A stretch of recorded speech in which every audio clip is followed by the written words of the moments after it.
Good morning, good evening, good afternoon, wherever you are in this great wide world of ours. It is Saturday. It is 3 Eastern, which means it's another time for the Combat Post. And today is a special day. We have a special guest. Command Post. Oh, my God. Yeah, that's bad. That is bad. Ruff, you're muted again, as usual. Sorry about that. So I don't embarrass the rest of the crew with noises I might make when we're in the green room. We are the height of professionalism. Yeah. It's okay. Command Post. But today's a special day. We have a special guest. We have Mike Denson, designer of Last 100 Yards. So, Mike, how are you doing today? I'm doing well. Glad to hear. I appreciate you being able to participate in your podcast. Thank you. We'll ask you at the end. Reserve judgment, Mike. We'll ask you at the end. It gets to the end. This is terrible. Never coming back. Yeah. It'd be fun. I'm looking forward to it. Yeah, no, it's fun. We are serious in our love of the hobby, but we don't take ourselves seriously. So put it that way. Oh, okay. That's right. Well, Ruff, what was that phrase that Mrs. Ruff came up with? Remember about the show? There's lots of things she says about the show. What was it? All talk and oh yeah, no context. That's something like that. Yeah. All talk and no context. Yeah. Oh. Hey, Dangerous Dave. Dangerous Dave. There he is. Yeah, we got a lot of people coming in. We had a good show last Saturday, which was great with the new time and everything. So we just switched it up to 3 to 5 Eastern. Mainly because I have dinner and stuff, and so this gives us a chance to do more shows and things like that. So, So one of the things that I will say is I was told that I should have Mike on by a friend of the show's, Mitch Land. He was like, "You should have Mike on. He'd be great. He would love it." And so I want to thank Mitch for connecting both me and Mike up, and we finally got together. And finally a Saturday where he's not flying off someplace or at a different location for a while there, and so we got it all set up, and I'm glad to get Mike on here. I will say the one thing with Mike and his games is that he actually is very, very good at getting back to you. I will tell you that me and Mitch were playing a game, for King and Country, which I've got right here. We're playing one of the scenarios, and we had some questions, and Mitch sent something off to Mike, and Mike got back to us before we were even done playing the scenario, or even that session. So we've played quite a bit of Last 100 Yards. Ruff, you've played some with me and Mike Berticelli. Yeah. Mike's a good guy. He knows the rules pretty well.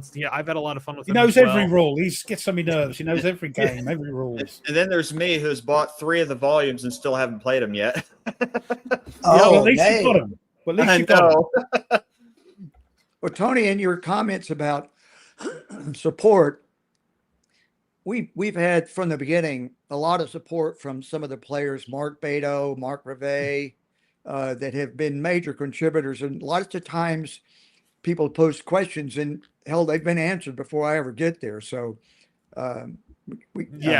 especially Mark Beto, he's done a great job in helping support the game. So answering questions. Yeah, it's always good when you can put a question in and that you can get an answer pretty quickly back. It's always frustrating when you put a question in and it's like a week later you get an answer and you're like, okay, I'm on to the next game already. Oh yeah. So it's one thing. The one game me and Ruffer are currently addicted to is Fields of Fire, and luckily there is a great, like your group, there's a great group of guys that will help and answer any questions as they come up. So that's all we ask as players, a good support place where we get stuck or whatever, something, and yours and Fields of Fire tend to be two of the best. Yes. Well, I think one of the big differences is, and we can get into this in a little bit, Mike, but yours is probably one of the most different tactical systems that is out there. For some games, you might get answers years later. Yeah. But it's definitely probably one of the most different tactical systems out there. Can you, Hey, Yves, can you kind of go over the system a little bit and kind of in your words, what makes it different? What are some of the key features that that you really like, or what you were looking for when you were designing that part? Well, um, I put him on the you know, spot. no. I'm just trying to organize my thoughts. Yo, yeah, So, yeah. you know, I played a tremendous amount of advanced squad leader. I dabbled some of the others. I have combat commander. Um, I played other tactical, but lots of ASL. Mhm. And, you know, all those games, majority of them are based on weapon systems. You know, what the gun will do, how much armor it's going to penetrate, what's the rate of fire. You know, it's really about the weapon. And so, you know, I wanted to look at the behavior, the person behind the weapon. Mm. You know, most people push a tank, you know, an ASL tank camera around. It's a tank, you know, it's a machine, but there's 4 or 5 people in that machine. So how can you bring a little bit of emotion or life, uh, maybe what it would be like in the tank with cardboard counters? Yeah. So I chose to focus more and try and work on the behavioral aspect, not the hero, not the coward, but the average Joe that's in the foxhole. You know, what would he normally do? How would he react from a self-preservation perspective? For example, if the enemy is at 400 yards out there and me and my buddies in a foxhole in a tree line, yeah, I can shoot at them, but I'm just probably going to piss them off and they're going to deploy and mobile against me and then call artillery or mortar on me. So I've given my position away. So self-preservation, you don't want to do that. So everything we've tried to do is kind of been through the lens of a behavioral aspect. Also, you know, I like activating, you know, formations. You just didn't have squads, everybody doing anything and everything they wanted to. So here, the primary formation is platoon, and you activate in our game, you activate by platoon. If you get fortunate, you can roll and get coordination, which represents just that. You know, coordinating a couple of units or platoons makes it much easier to, you know, outflank or develop the enemy. I don't know if that answered your question. I got sidelined, but No, It's really interesting because, like, Yeah. it sounds like as if, you know, I like how, like what Mike mentioned about your design perspective and your philosophy, that it's not just pieces on a map. These are people, and people do crazy things, but also thinking about what is that person, what is that squad, platoon thinking as they're approaching the enemy, and how would they achieve that objective, which I like that perspective a lot about the game. well, I guess the best to describe it is this. It puts you in the role more or less of a company commander. You may only be having a couple of platoons in the action at a time because tactical games really are mostly about firefights. You know, they're not big operations, they're firefights, you know, 30 to 40-minute firefights. And people have a misconception that firefights is nothing but continuous fire for 30, 45 minutes. It's not. You know, there's pauses. There's and you know, one side has the momentum and then he loses the momentum. Well, what does he do? How does he get that back? So he's got to take some risk.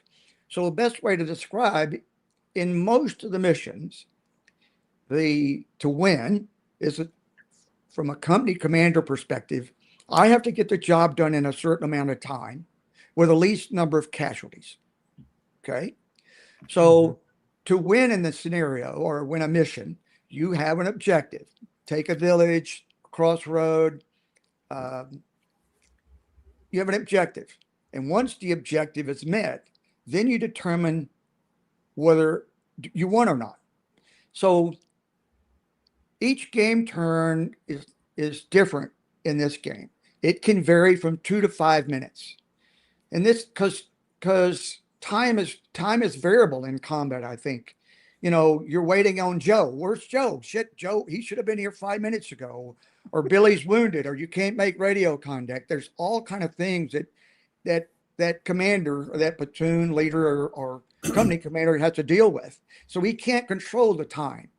So time's a variable. If you roll poorly on your time rolls, you're going to have less turns to achieve your victory. If you roll well, then you're ahead of the game. So time is a big factor. The other thing is casualties. So we have what you call a casualty differential.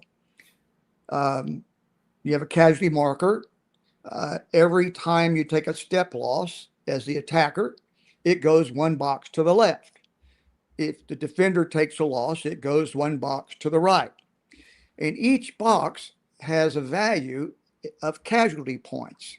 So, for example, if to win the mission, the attacker had to had to have a final score of 30 or less. That's a model of that's time and casualty points. So, if each casualty box is worth 3 casualty points, in a case where I need 30 or less to win, it took me 26 minutes, but I took 2 more casualties than the defender did. So I have to add 6 because that's 2 difference. I have to add 6. So now what would have been a victory is a draw. So it can be the other way. I can finish in 36 minutes, but I took 3 less casualties than the enemy. So I can now subtract 9 from 36, and now I have a win. So as a real company commander, you have to deal and battle with time and casualties. So that little casualty track and the time track really is kind of the driver in the game. It's almost like a role play to a certain extent. Sure. Yeah.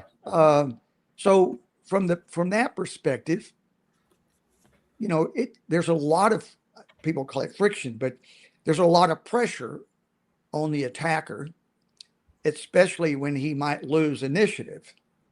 And so yeah. You've been there. Okay. All right. Yeah. So initiative, and I know I'm bouncing all over the place here. Oh yeah, no problem. I've got my notes. Don't worry about it. I'll keep it. So everybody more or less has some type of either you go, I go, or initiative, or you draw chits or cards. Mm-hmm. So we have initiative, but it's a little bit different wrinkle. Typically, the attacker gets a modifier on his die roll for initiative, and we use a 10 die. So he's going to get the +2 generally on his modifier. Well, that's only if he had the initiative on the previous turn.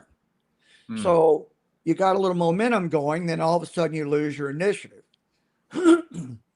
Well, now you're not the driver, and you don't get your initiative back or your modifier back until you win back the initiative. So if you're the attacker and do not have the initiative, some people say, well, I'll just pass. But you can't.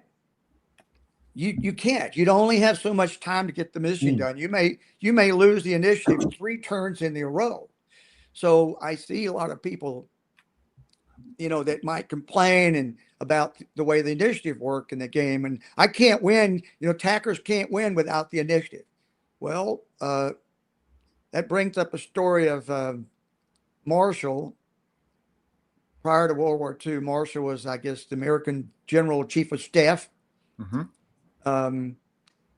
He said, we're going to train our officers different for this war. So we're going to base everything on chaos. So we're going to put these guys through chaos and see how they respond. And some of them are going to choke, and one's choke and can't handle it. They're not going to be an officer. Okay. Chaos is the number one thing.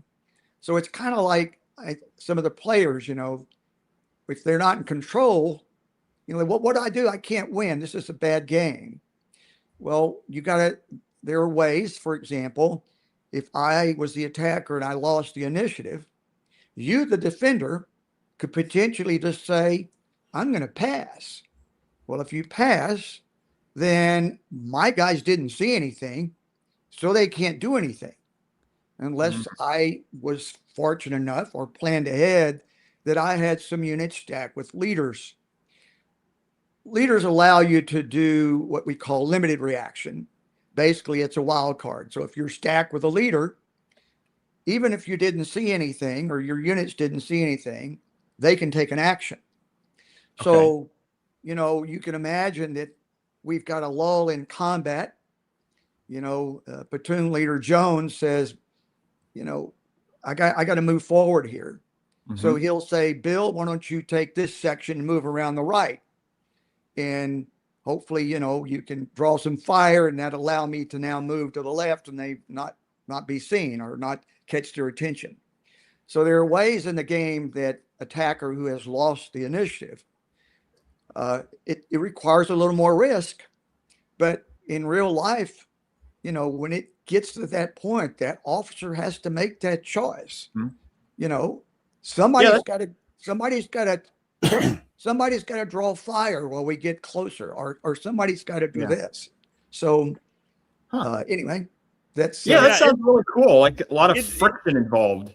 Yeah, it is. There's a lot to it, and there's a couple of mechanics that I can't wait to ask you about because they've caused me some headaches. I think they've caused Ruff a few headaches too. But Ruff leans into those particular mechanics, and we'll get to those. Real quick, do you know if they're planning a solitaire system? No, there's no plans really at this juncture. No one's. It's a little. I'll be honest with you. The game's a little hard to set up a solitaire system for, just because it is. So you talked about tactical games, and one of the things we like to do is kind of talk about what we've played. So what other games have you played? Anything recently that kind of stuck out recently that you've played that you're like, okay, this is something that was kind of more memorable, or like you said, hey, I can keep it in my collection because I like it. Well, most of my time really and truly is it takes most of my gaming time for play testing. We have, we'll talk about it later. We have several modules in the works or games in the works, but let's see. I like really Rebel Fury. Okay. I really, in the last 100 yards, we try and do this simultaneous feel where, you don't resolve the combat at the same time and et cetera. But the way Mark deals with, you move a unit, I move a unit, you move a unit, it calls a lot's attention. You're looking to launch an attack on the left, but he keeps building up on your right, and now you have to respond to that, so it's kind of an action reaction thing like we have in the last 100 yards that I really like. And so I think. See, now you're going to make me want to get into another system. Like I've got enough that has not been played that I need to play. And that's one of my things is I'm like, okay, I'm not going to learn it. I'm not going to look at it. But now you're making me interested. It's a great bargain because in both of them, you get like 4 games in each. Yeah, that I did see. Yeah. And I really like the dynamics and the suspense it creates. As I just said, you're moving a guy and all of it, everything kind of builds up and it's not like you just move one. I can move one guy 4 hexes and go and move 5 others and go back and move that guy 4 hexes again, and then move 2 others and come back and move him 2 more hexes. So there's no limit on how many times a unit can move in quote a game turn. Okay. It's a maneuver dance. It's really cool. Yeah. I will say the one thing with the last 100 yards, it definitely has that maneuver. You want to maneuver properly to set yourself up, and there's a little bit of this and that going on back and forth on that one. So the one game I'll tell you, I know the one game you said you've played Combat Commander. I got to do a little bit of play testing for Combat Commander Vietnam. Me and Mitch Land got to play a little bit of that this week. Yeah, which was definitely It feels different. It feels Combat Commander Vietnam feels different than Combat Commander World War II. Okay. There's some definitely differences to it. Ruff, what have you been playing? Or wait. I can guess. Get ready for the drinking game. The number of times that it's mentioned. Atlantic Chase. Do you know what? I nearly pulled that out the other day. Excuse me, officer. Yeah, the game. I mean, but no, of course, it's Fields of Fire. I'm trying out this little thing because I've got to mention something about Tweez in a minute. But we're having a chat yesterday. I think is it yesterday? Whereas you've got normally the 3 columns going up, and there's a spare one, you have to bring men across, like an assault team or a squad or whatever. Mm-hmm. Everything is given its designation, assets are assigned and all that sort of thing. Then the first sergeant comes along and says, right, squad, you're with me, and we'll have that light machine gun. So that covers the 4th column, and he can control those as well as the HQ they are belonging to. So I'm having a muck about with that at the moment. Not very successfully, but I'm having great fun with it. Hey, that's I don't see many people do that, you see. Yeah, no, that's the one thing that's nice about Fields of Fire, and I have been playing my game, and I've been finding myself. I'm starting to tab and make notes in my manual now every time I come across something that's different. So I'm doing that. Can I just mention before we go on, because Herman Lutman, the Herminator, contacted me, and Tweez told me about it yesterday. He's and I couldn't mention Jerry had him on as well, but we haven't had a live stream since. But tomorrow, Tweez is having Mr. Lutman on his show to talk about his new Napoleonic game. Oh, so what I'll do is just post Tweez's link. Okay, that sounds good. Yep, 8 p.m. our time, 3 p.m. Eastern. Okay, so same time as what we've got here. Same time as us. Yep. I'll so Nate, have you been playing anything, or have you been writing dissertations? So, Mike, I don't know if you know, but Nate's getting his doctorate in history. Congratulations! Thanks. There'll be murder to live with after he gets that. I'll tell you. Terrible. Mine's in. See, I'll have a question for you about this later. About maybe it could translate into the last 100 yards. Maybe the system could work on. So my field of study is ancient Rome, and so mine's on Attila the Hun. So could the last 100 yards work for Roman tactics? Well, Ian asked, can it be transposed to other time periods, rather wars? That's right. But I will to give some context for you, Mike, on these two guys above us. They love Fields of Fire so much, and it has been said so many times on previous episodes of the podcast that you could do a drinking game and you'd end up in a bad place by the end of the show. The number of times it's mentioned. If I had more people to play last 100 yards, it would be up there too. Yeah, because I absolutely love that game. We'll have to put that back on the list. Yeah, it's kind of going to. Yeah, we got to get back on the list. Definitely, Ruff. But it's kind of been, and me and Mitch have kind of talked about. We used to play ATS all the time, which that's kind of gone downhill. We don't want to get into that, but we're kind of like, this is kind of turning into our squad tactic, our game, the game that we really, really enjoy with that. So back to the question, Nate. Have you actually been playing any? Did you get anything played? I did play last night. I got together with some friends to play Scythe for the first time. I played with before my sister passed. We got to play a game, and that kind of's got a heart.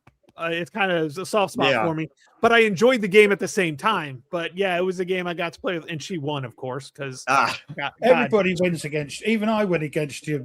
I'm in for the story, and I'm in for the story. So, what did you think of Scythe then? I'm not a big mech person. Yeah. Like big mech things, but I found the asymmetry of all of the factions really interesting. Yeah, that was pretty cool. Yeah. By the time that I kind of figured things out, the game was over and I ended up dead last.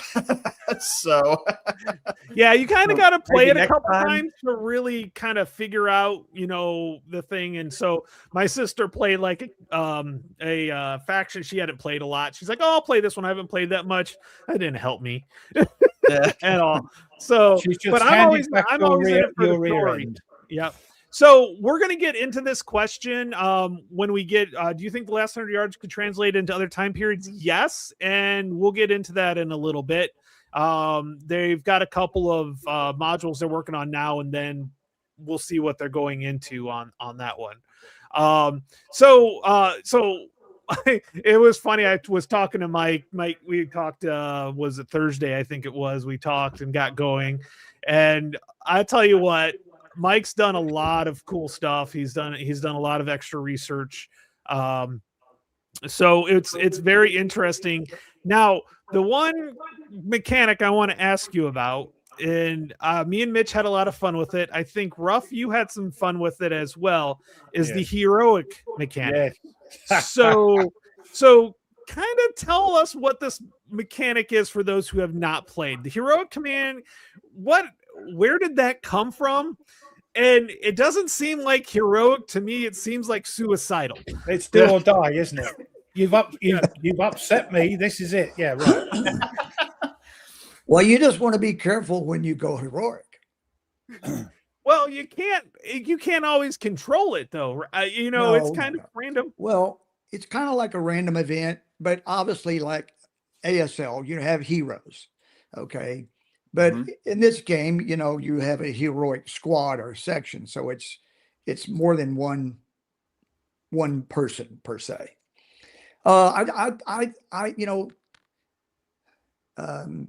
It's kind of like a random event.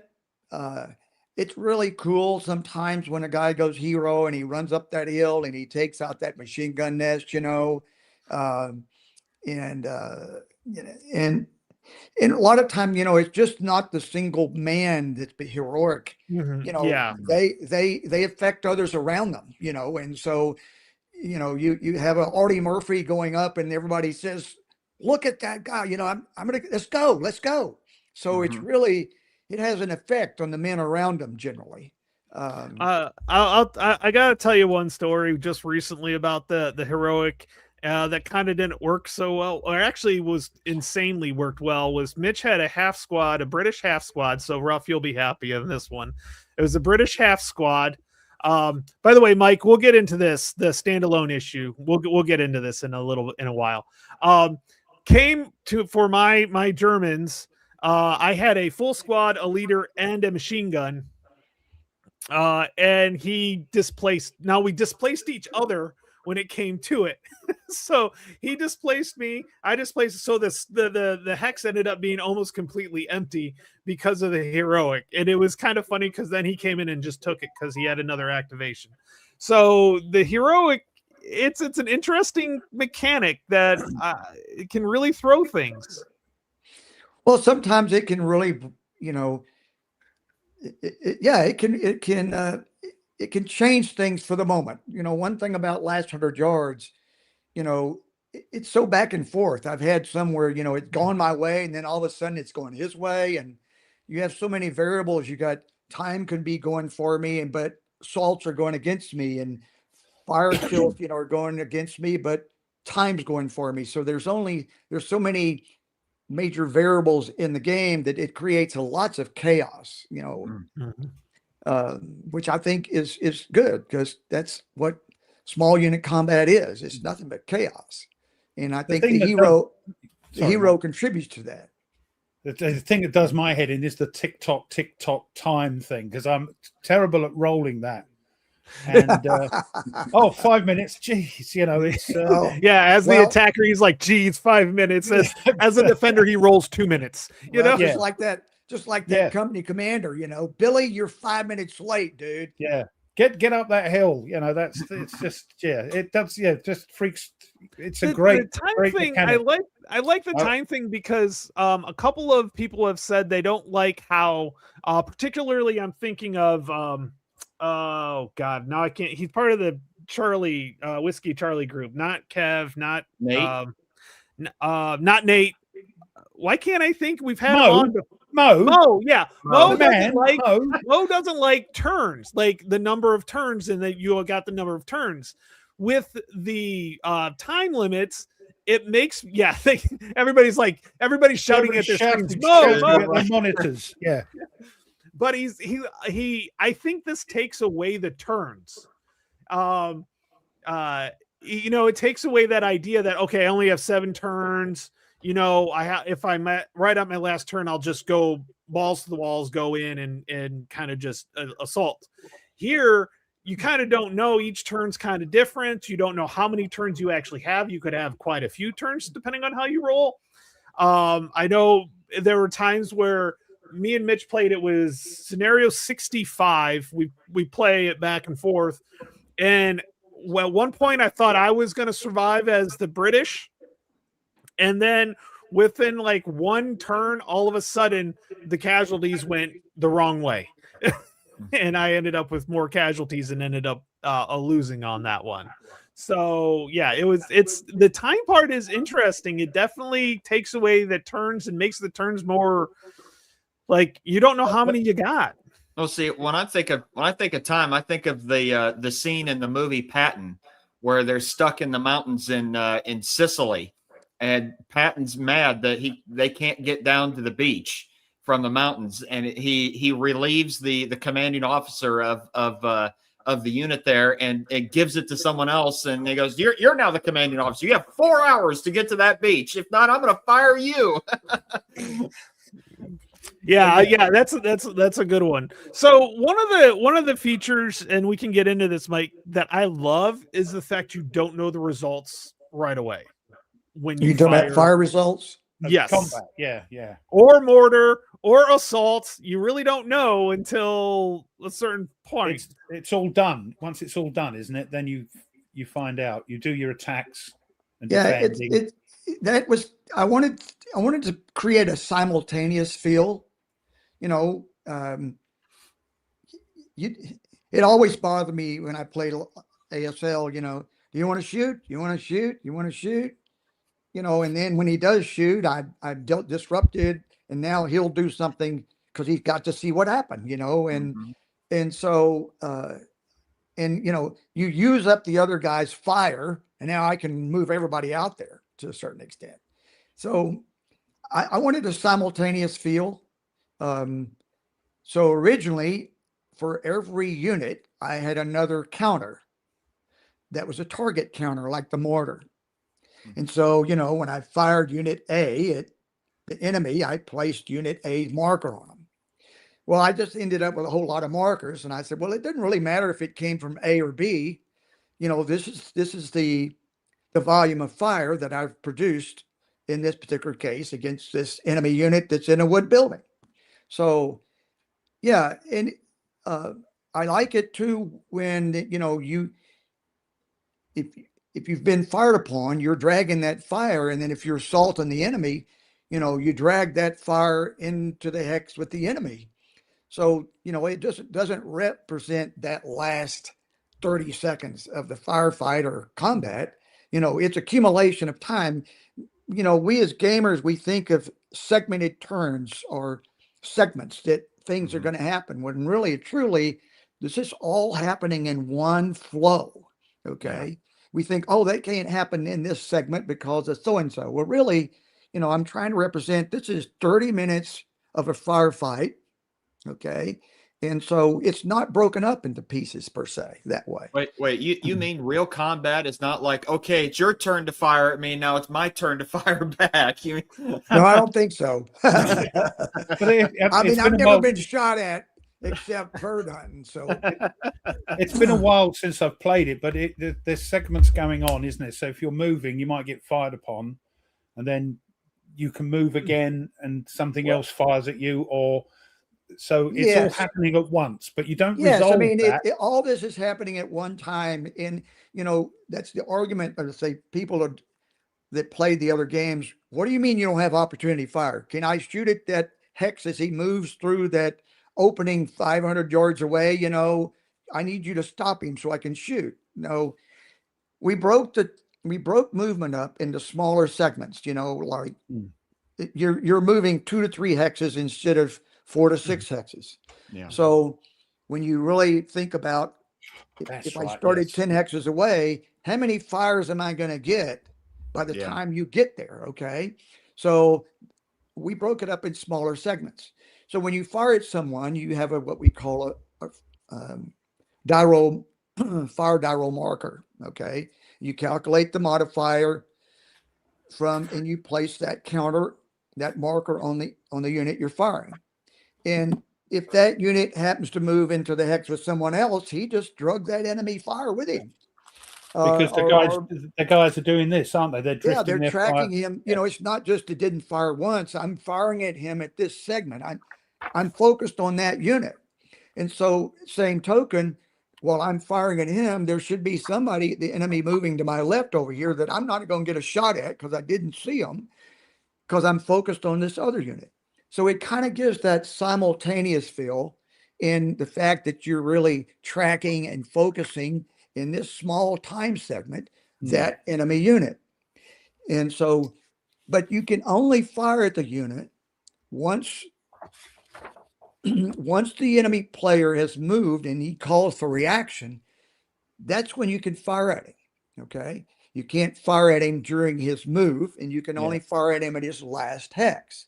So people say, well, from a modifier perspective, I'll give you a quick example. Okay. I'm going to fire at you at this hex. That's 20%. And this hex is 20%. And this hex is 20%. And this hex is 20%. Well, if you took all those 20%, okay, and you just accumulated in one percentage mathematically, maybe it's a 60% chance. So I just say you got a 60% chance at the last hex. So mathematically it works out the same as far as the risk of disrupting or taking a casualty as it would if you moved through and got fired upon in 4 contiguous hexes. And you save a lot of die rolls. And it always irritated me that you want to shoot. I moved to another hex. Do you want to shoot? Yeah. I remember that with Tony. Yeah. And hold on. Sorry, I'm trying to move. He goes, hold on. I want to fire now. Yeah, go back to that other hex. I want to shoot you in the open and not in the building. Yeah. So yeah. But I mean, no game's perfect, but I think, it's abstracted well enough. And to compensate for that, we have what we call a proximity modifier. And so if you end your maneuver within 2 hexes of the enemy, you get a +1, or the attacker gets a +1 on his die roll modifier. So anyway, it's a different. That's what I was impressed with. It's a different tactical game to a lot of the other ones. With how it's put together. Like you say, the combat is not done because it's simultaneous. You do your stuff, you do your firing, you're moving, and then you say, right, okay, time stood still while we actually see what happened in that combat. Exactly. And the action and reaction piece, really drives as well. I'm a firm believer that, physics, wherever there's an action, there's a reaction. Yeah. In warfare, okay, 95% of the time, you're going to react to enemy movement or enemy fire. Now, there is suppressive fire, which is intentional, but from a reaction standpoint, it's going to be because that enemy unit moved or fired that you're going to react. Okay. So in the game, if you didn't see anything, you can't react. Yeah. Right. So I always disliked the missions, where, okay, you got a map board and the enemy player, he's just going to move everything down the left side and attack. Okay. Well, by the time he got there, I already moved everything on my left to my right. So he didn't really have any surprise. See? So I wanted it to be where, it's a small time frame of 2 or 3 minutes. If I was if a man was in a foxhole at the far right of my line and, we get attacked on the left, Well, that guy on the right side of the line down there, 100 yards away, is not going to move until someone comes and gets him and tells him to move, because he was told to defend that position. So to a certain extent, you have a little bit of that, so that you can, if you use to cover. A lot of games, the terrain is just cover, for defensive purposes. In the last 100 yards, you can use the cover to maneuver and minimize your opponent's ability to react. So it's another dimension from the terrain perspective. It's just not covered from defense purposes. If I can somehow maneuver that I can get a much larger force on a small piece of yours somewhere, I'm going to have a bigger advantage, and you're not going to get to react with those other guys. But that's the thing, is you're moving. No game can do it completely, because you can see where, unless they're hidden, you can see where the piece is moving, but you can't do anything. Yeah, because in real life, the squad hasn't seen them, or the half squad hasn't seen them moving quietly through the wood. Once they come out, then there's a chance you can see them, and off we go. But that's what's clever. Okay, a lot of games do that. You can't actually fire anything you can't see. But yeah, there's that. You have to think. They're nice small maps as well. Most of the scenarios are smallish maps, aren't they, Mike? So they don't take up a lot of space. Yeah, there's not a lot of it's not a big footprint. Now there are some big games, and I know I hear from Berticelli all the time that Mike likes to pull out the big 6 or 8 map scenarios that are in Russia to show off the game at like conventions and stuff like that. I do. I really do. That's cool. So before we get into that, let me just back up on the fire. Yeah. So the player winning the initiative, his units can fire on any unit they can see, and they get their full movement allowance of 3 movement points or 2 X's. The difference is in reaction. You can only fire at an enemy unit that conducted an action in your line of sight. So that's a big difference. Yeah. And in the game. So yeah, I like that, because that almost seems like it solves a lot of, like, most games, each player has full knowledge of what the other guy is doing, because he can see it physically on the board. And so there is no, quote unquote fog of war in there, but the game mechanics are constructed, whereas even though I can physically see that on the board, I can't do anything about it because my guys can't see him yet.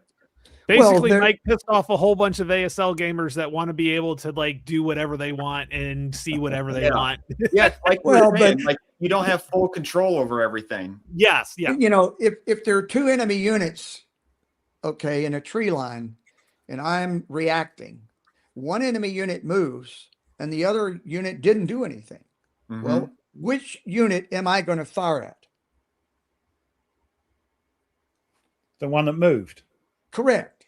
Okay. So I think that's a behavioral thing there. I'm just not going to fire at somebody for no reason, because he's not giving me a shot. If he's not firing, he's most likely, behind cover, not giving me a shot. But we've got another one that's moving. Okay. So again, it's a reaction issue of behavioral perspective, self-preservation, that I'm going to fire at the threat. If you're shooting at me, I'm going to shoot back. If you're moving at me, I'm going to shoot you. But if I can say, I'm going to fire. Yeah, that sort of thing. But the other thing, I can't remember the other unit that's in the tree line, and the one that moved is now fired on. Hi, Robert.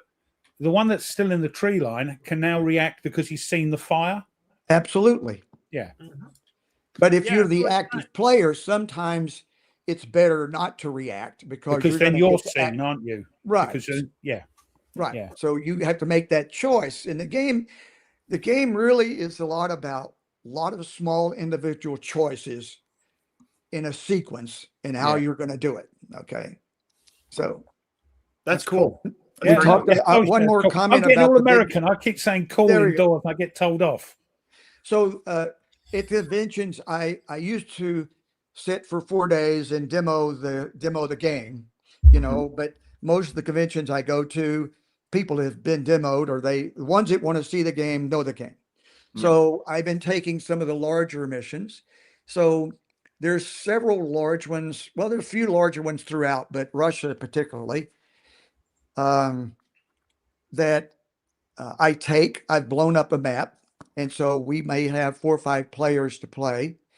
But the Russian game was the first one that I really got to feel, well, how is last 100 yards going to stand up, say, in kind of an operational role? For example, I don't remember the name. It's a last mission in the Russian module. I think there's 8 maps, but there's a full battalion of Russian infantry. There's almost a battalion of Russian tanks. There's a beat up German infantry company, and that's trying to delay. And there's I'll be back. The cats, the dogs right. want their So treat. anyway, They're going to mither me if I don't. I'll be back in a sec. Sorry, Mike. It does a really good job, I think, in a little bit larger. There you go. Tony has it. Yeah, it's the 5th Guards breakout of Borisov. That's a Mission great 58. mission. It's good to play with. You could easily play with 4, 5, 6 players. Oh. And Cool. It's a great mission. There's another one. It's hard to create a game where you have an inferior force in numbers attacking a superior force in numbers that's dug in a village on a hill, for example. Yeah. And I don't remember the mission number again, but there's a German elite Panzer Grenadier company and a German tank company, I guess. Maybe there's 2 tank platoons, one Panther and one Panzer IV. The Russians are dug in on a village. They have an infantry company in a village on a ridge with anti-tank guns and a platoon of T-34s, and reinforcements come in later. I think there's 3 Su-122s and another platoon of T-34s. So the Germans are really fairly significantly outnumbered, but they're elite. And so you have a smaller elite force taking on a larger dug-in force. How would that work? How do you do that without manipulating value numbers or whatever? And we play these missions. We try and play every mission at least 10 times. Okay. Sometimes we've played them 21 times. Wow. Now that doesn't count the development time in creating the mission of, I may play it 2 or 3 times before I ever send it out. And the guys that are developing the newer games do the same thing, but we try and play it 10 times, and so that, it's a reasonable balanced game. War's not balanced. So so anyway, the larger missions, I think, is kind of a nice break. It's good multiplayer.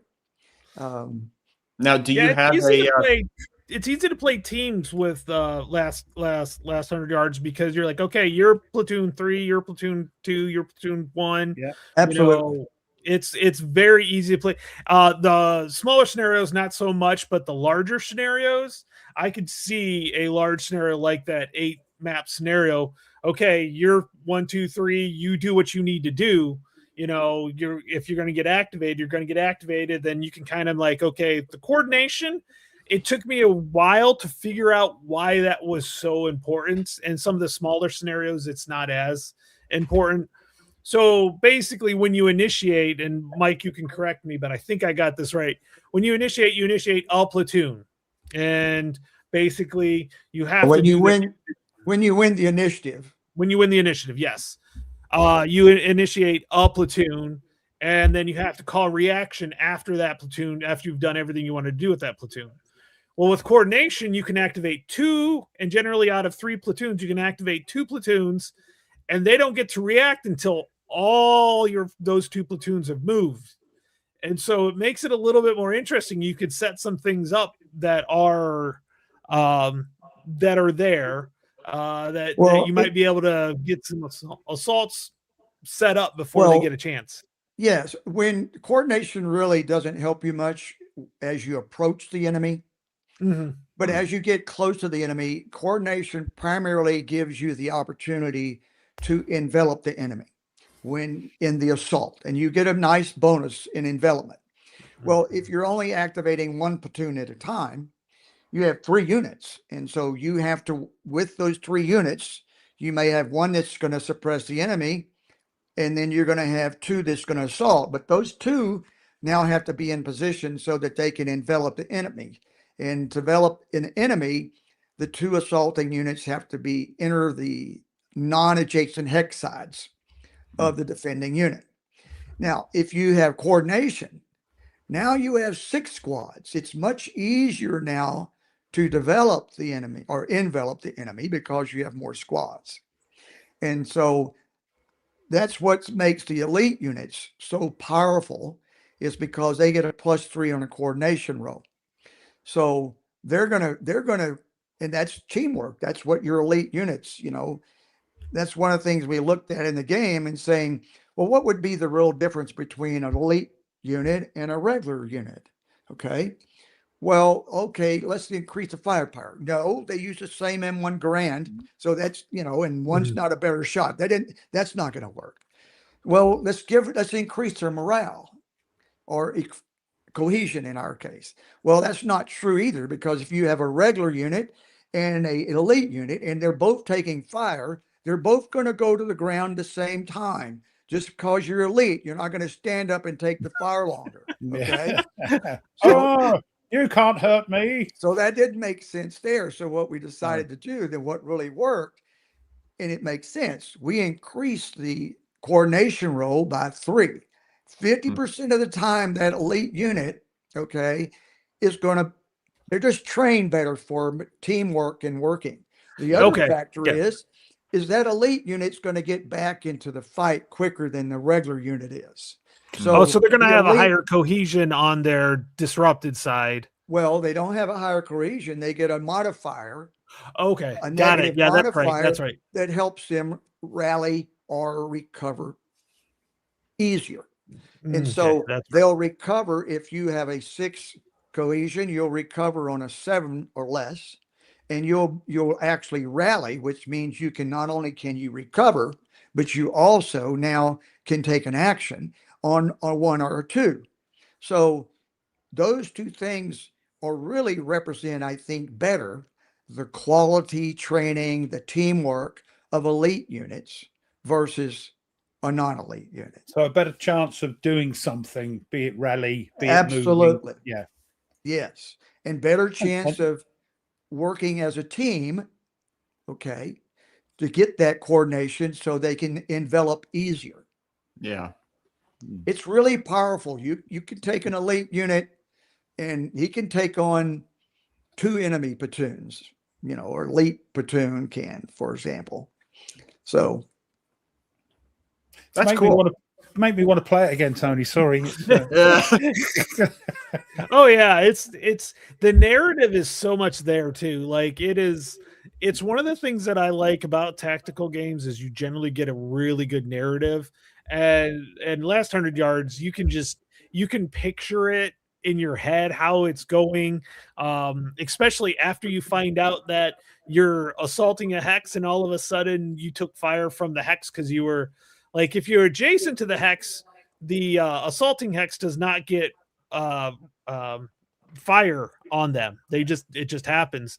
But if they're 2 hexes away, they have to move in, and then you can fire on them, and then they might not, or half of them might get to go in, the other half may not. So what you thought you might have a superior numbers going into the assault, you actually don't, because you ended up disrupting, I think it's whatever disrupting, I can never remember, but basically flipping them, and they're no longer, they can't assault anymore.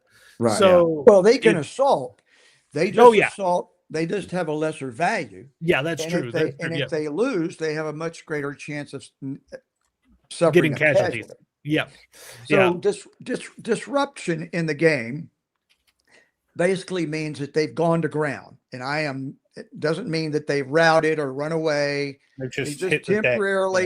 temporarily, seeking any cover they can find and not returning fire. So, Good. Oh, did you want to talk about the standaloneness of the? Yeah. So Sure. somebody had mentioned that. So what's going on? You just mentioned, and this is the first time I've kind of heard as well. I'm not always on the pulse of certain things, but what's going on with that? So, because when the British module came out, that was not too long after COVID, and there were no module. First, you had to have the first two modules, the core modules, to play the British module. Okay, they were not available at the time. And if you found one out on eBay or somewhere, it was quite expensive. Yeah. And so Gene has since, if you have to have the British module, there is another small pack that you can get on the P500, and I'm hoping it works, that will give you all the components you have to have a complete game. So as a result of that issue, all future reprints, all future games will be standalone games.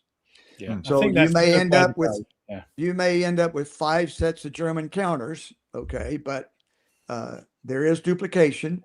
But when you buy a game, you will have everything you need to play in that game.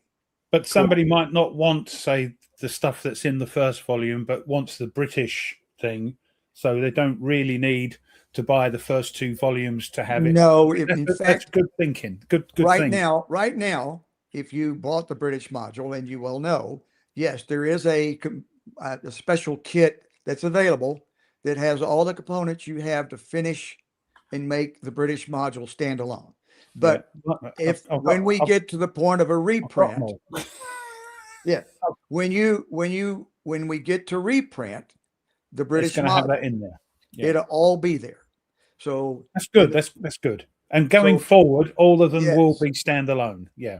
Yes. So the first module was standalone. The Japanese was standalone, and everything else in the interim will be as well. There we go. I don't need it, but I think I've ordered it because I've got every volume anyway. Well, they did. I thought it was a really good deal. Yeah, $26. I think I've ordered it anyway, just cause. Because then, just think of it now, Ruff, is you can just throw it in the box and you don't have to pull out the first box. That's exactly, that was my thinking. There you go. That was my thinking. Yep, but you get but with this, you get the latest edition of the main rule book, and that's correct. The playbook, you get all the maps there now. So, yes. So very good deal. Yeah, for $26 pre-order. Yeah, that's pretty good. Coy, we'll get into the expansions in a little bit. It's at our hour mark. So basically, this is the time where Ruff likes to talk about this day in British history. It's not British history. You guys don't tend to do a lot of things. Well, here's the thing: you guys have thousands of years of history. You guys, there's a reason why the term was "the sun never sets on the British Empire." Like it did eventually. But at one point, there was always colonies there. So with that, there isn't much going on this time today. Oh, really? Not much going on. So here we go, 8th of August, and it starts. I did look. There was not much going on in Ancients. Nate, I did have a look. Oh, sad. 1588. In a 9-hour battle of Gravelines. The English fleet. No, it's called Gravelines.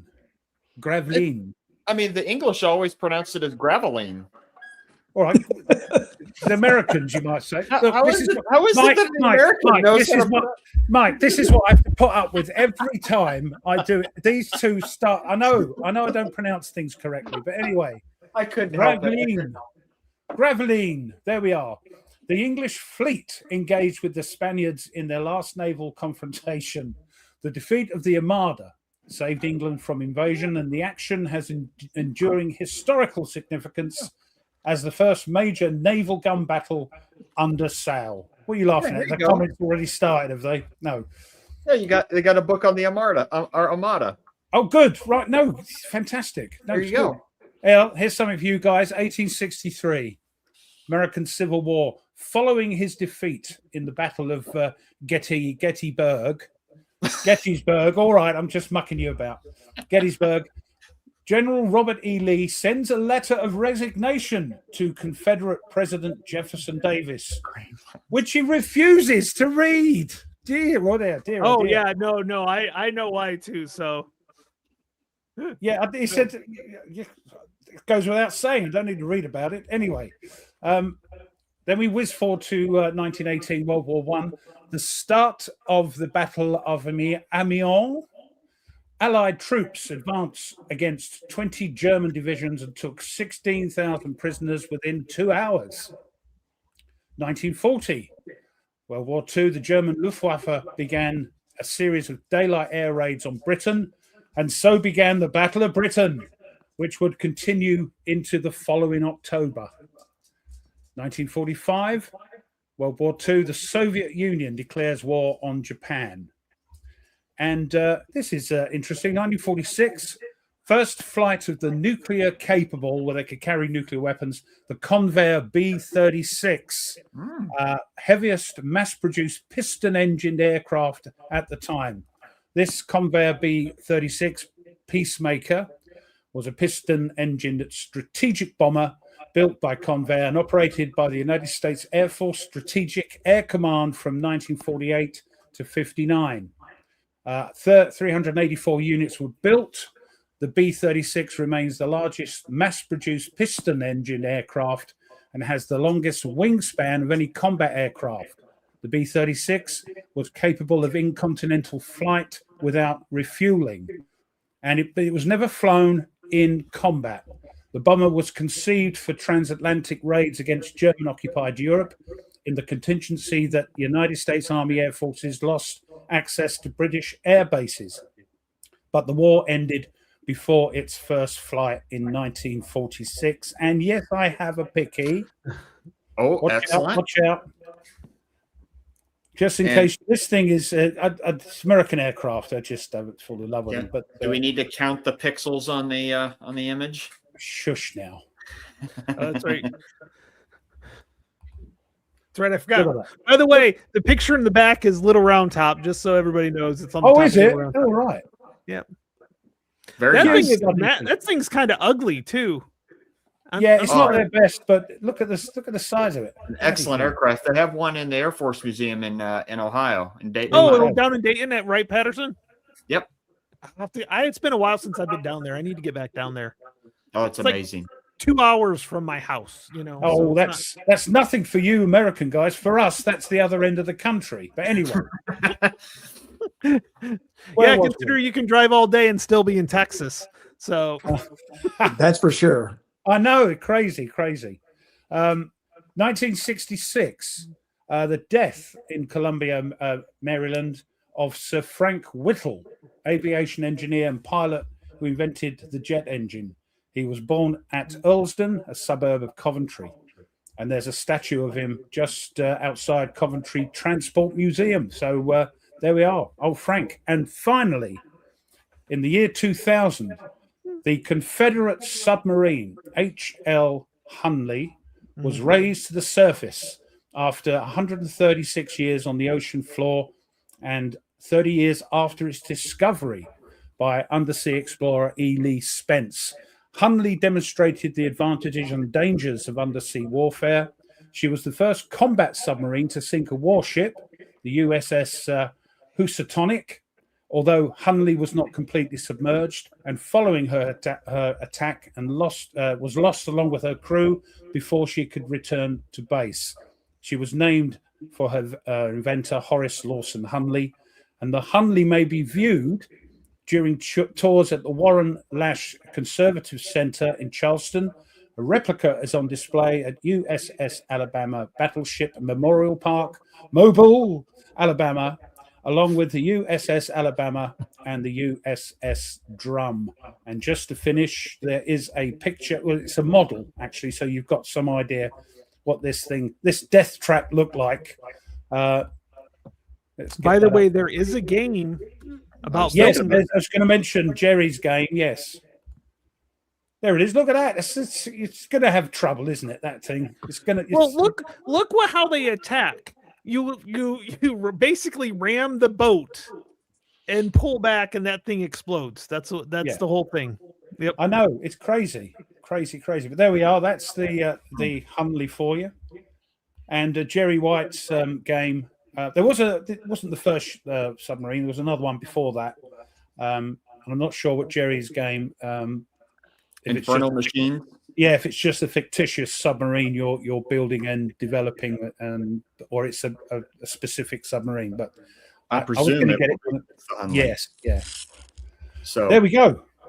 Okay, well, for mine, I recommend, since I'm a history guy, I recommend a history book. So since today we're talking about small arms combat in World War II, I thought I would pick a book that I got to read during my graduate school years when I did a class on World War II. It's called The Bitter Road to Freedom by William Hitchcock, History of the Liberation of Europe.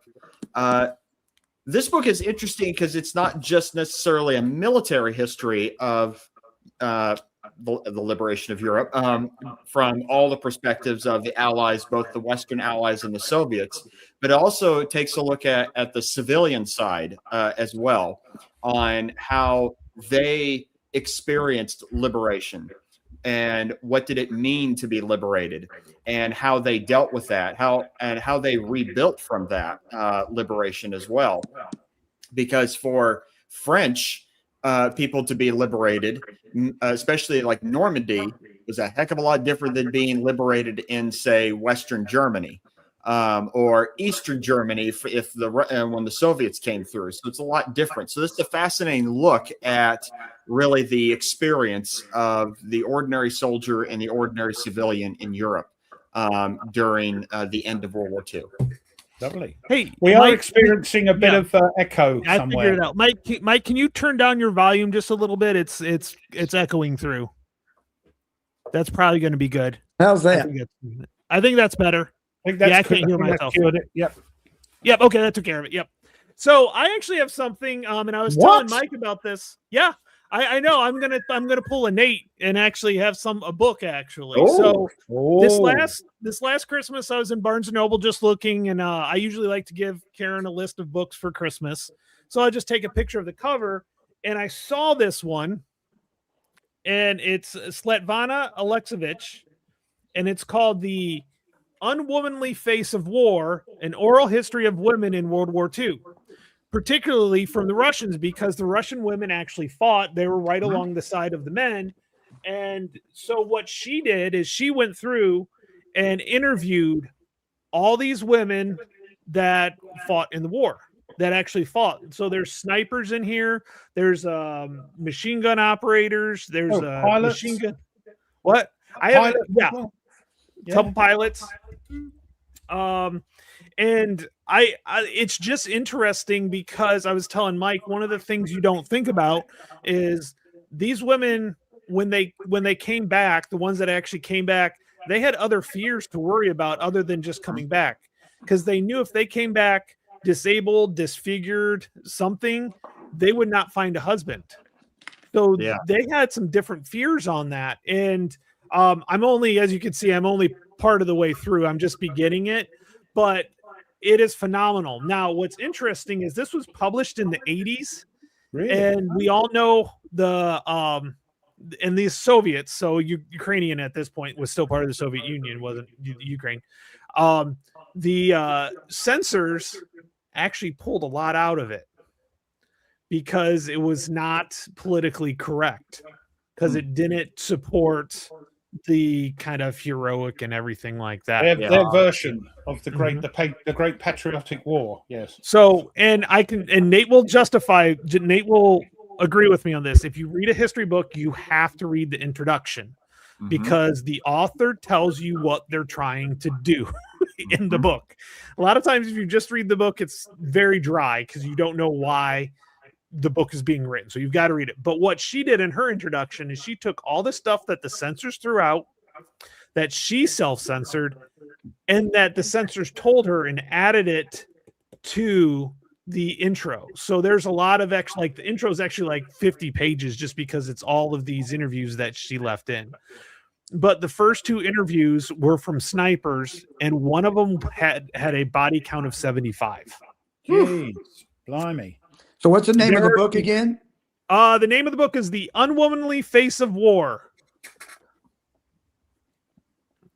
He's making notes.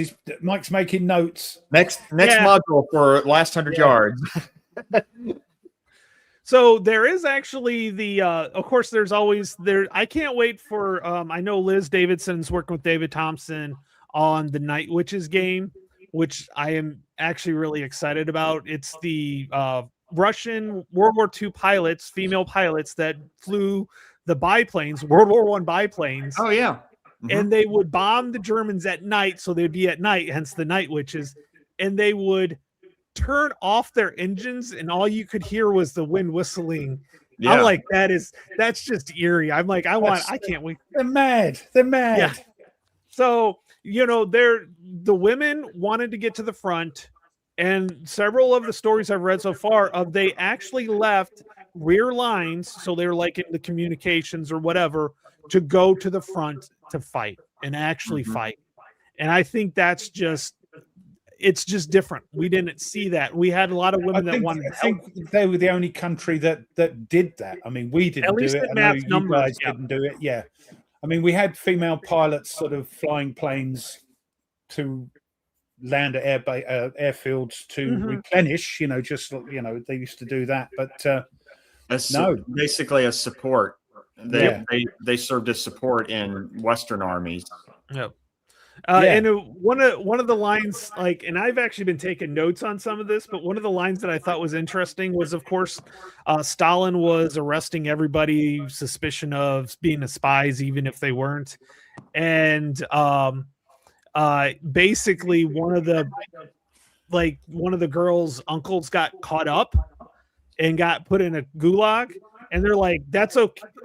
They're like, let's win the war. We'll figure it out later. Like, your uncle just got sent to the gulag for being a spy, even though he isn't. And your focus is on winning the war. It was a different mentality. It was a different mentality. Hence their, as you know, Mark, as you said earlier, hence their sort of behavior in games, and in war at the time.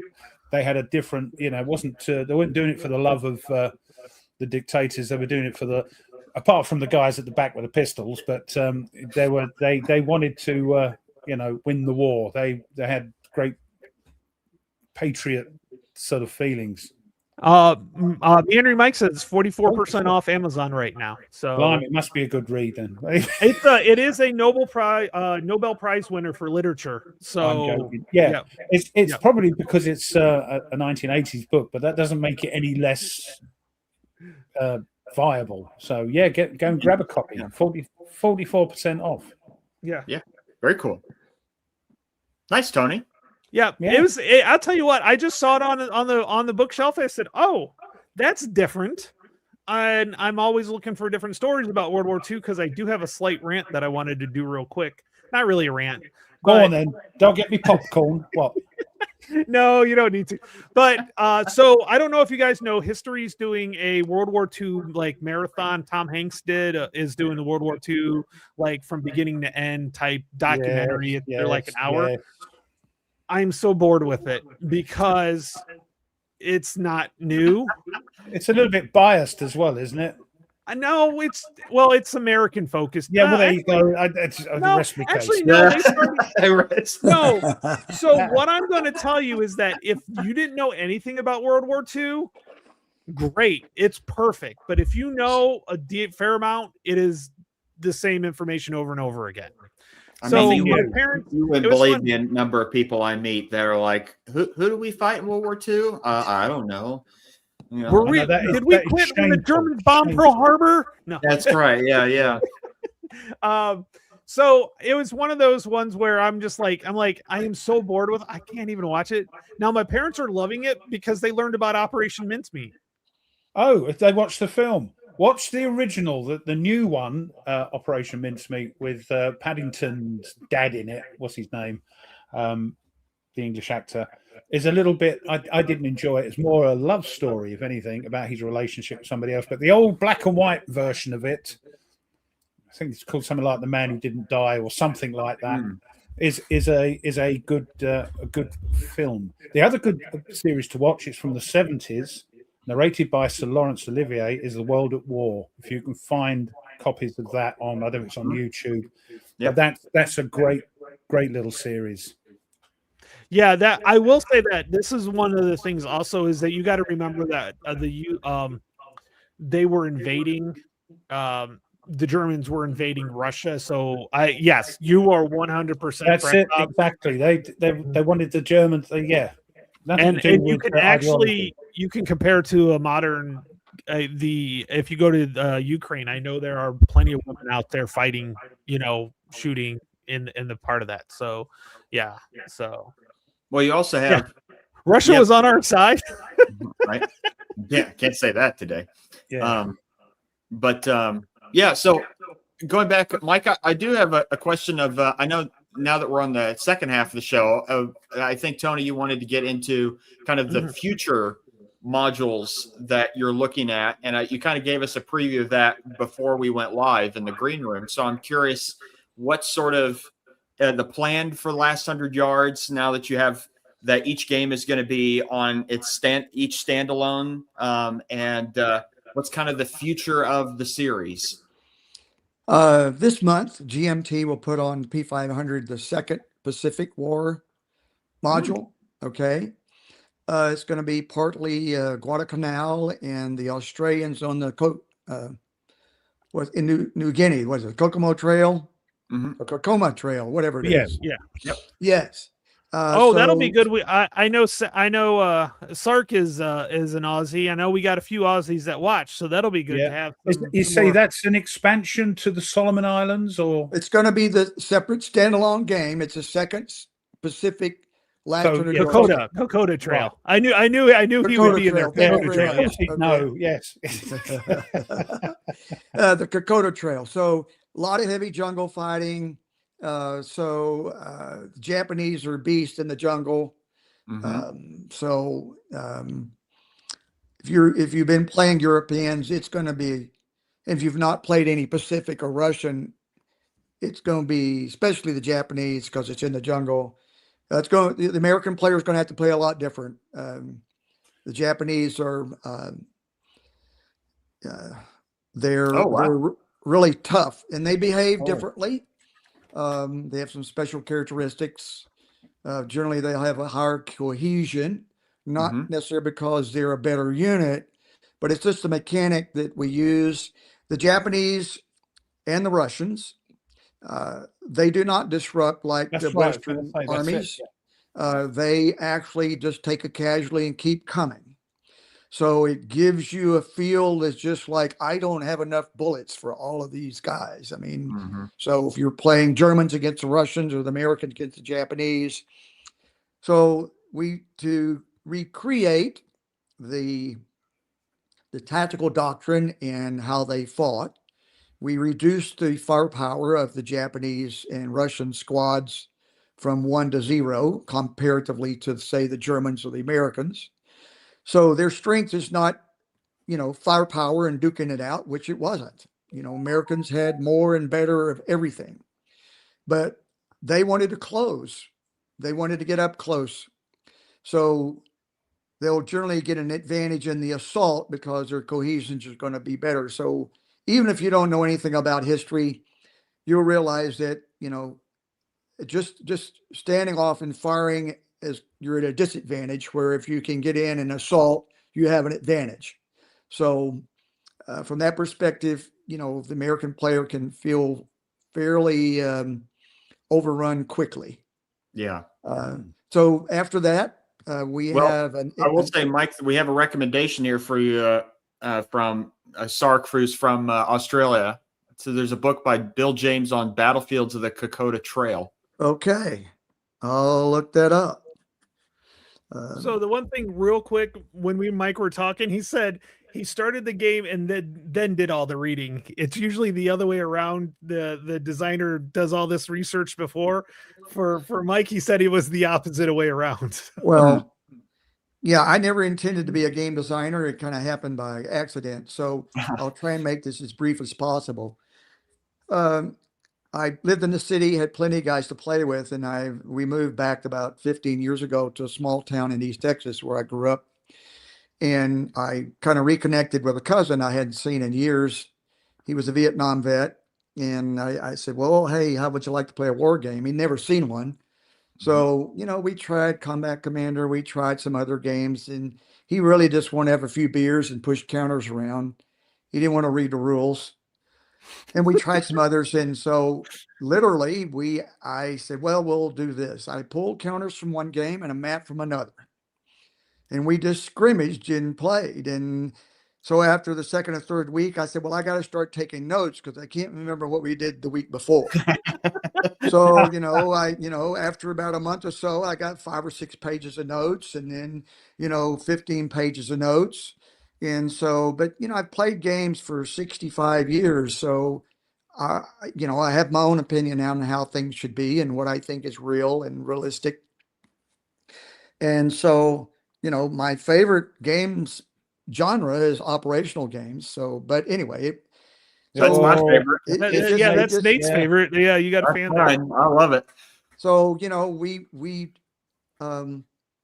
it eventually evolved into what was the last 100 yards. And I kind of introduced it to some other friends and they said, hey, you need to publish this. And no, I don't know anything about publishing and I don't know anything about it. And, most of the time when you try and publish a game, they want you to write up what it's about and give an outline and send it to somebody to think about, And so I actually contacted Dean Essig, we weren't best friends by any means, but I'd gone to his HomerCon that he had a couple of times. And so I called Dean and I said, Dean, I don't want you to buy the game. I just want you to tell me if it's a game.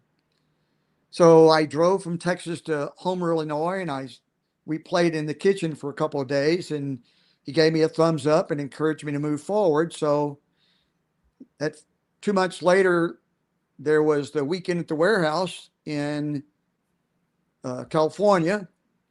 So I flew out and walked in the door and said, well, who owns this company? Who runs this outfit? And they pointed to a guy over there. And I said, well, what's his name? They said, it's Gene Billingsley. So I went over there into Gene, and Gene's a wonderful guy. And I said, well, Gene, I think I got a game here. I want to see if you're interested in publishing. And he said, well, there's a lot of tactical games out there. So he had me play with, I think Mitch was one that played, Mitch Land and a few others. And a few months later, I get a call. I met Tony and Mark in Dallas, and here you go. So once they accepted the game, I'd already read a lot, but I began to focus specifically on books of actual accounts written by, a machine gunner or a tank driver or maybe a platoon leader or company commander, small units, to try and get a really good feel for what I felt like I'm not in the military, being what it was like. And so I probably read 60 to 70 different accounts, books, Russian, German, British, American. And it validated a lot of my thoughts.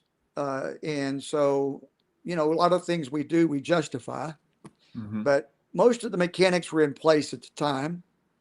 But that's how that came about. So that's neat. That's a really neat story. The other thing, you're talking about the first volume, of course.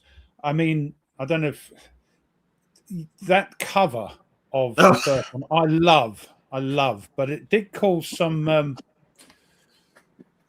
people it caused a little bit of kerfuffle. Oh, you mean the people upset by an actual historic picture? Yeah, yeah, and it was in Yeah, fact that's because like it was the real it was people a on German, here. Well, German with okay, an okay. So expression on his face of that bad enough. cover actually came Great from cover. a series called Generation Wars. Yeah, So yeah. okay, so I like the sepia kind of effect, Mm-hmm. and so that's kind of what we went for. So I think we were back to talking about what's coming up. Well, we have uh, the first. Well, we have another. This will be the second Japanese game, Pacific, the Kokoda Trail, and some more in the Guadalcanal. After that, we have another P500 in the fall. It involves Russians versus Japanese in the 30s. And then again, there's a few missions or scenarios in 45 Russian Japanese versus each other in Mongolia. Cool. So that's going to be next.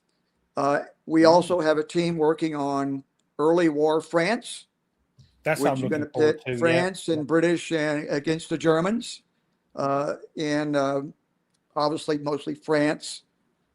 So we'll have a lot of early war vehicles. What will be different? Well, at that time, we're going to treat all German units as being elite because comparatively to the others, they were.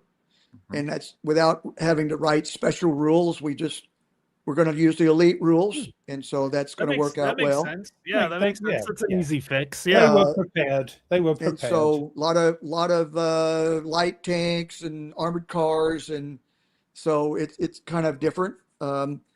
And then that person, he's actually is a military contractor. He's ex-military. He's doing that, Mark Weaver. From that, he's going to do early war Russia, which will be 41, 42. Again, a lot different vehicles, but other than that, won't be any really different things because we already have special rules on how the Russians, their tactical doctrine, their behavior, as well as their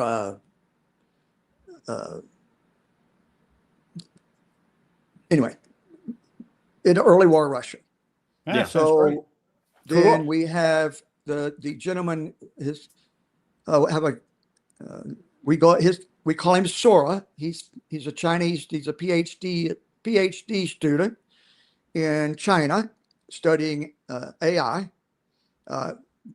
He is a big last 100-yard supporter, and he's the one that's doing the Russian versus Japanese. But as soon as he finishes that, he's doing Korea.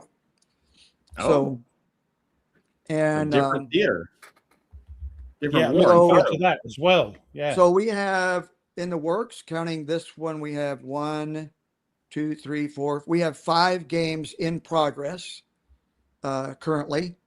I'm looking personally if I can get to it, something in Italy. Oh, nice. Yep. Yeah.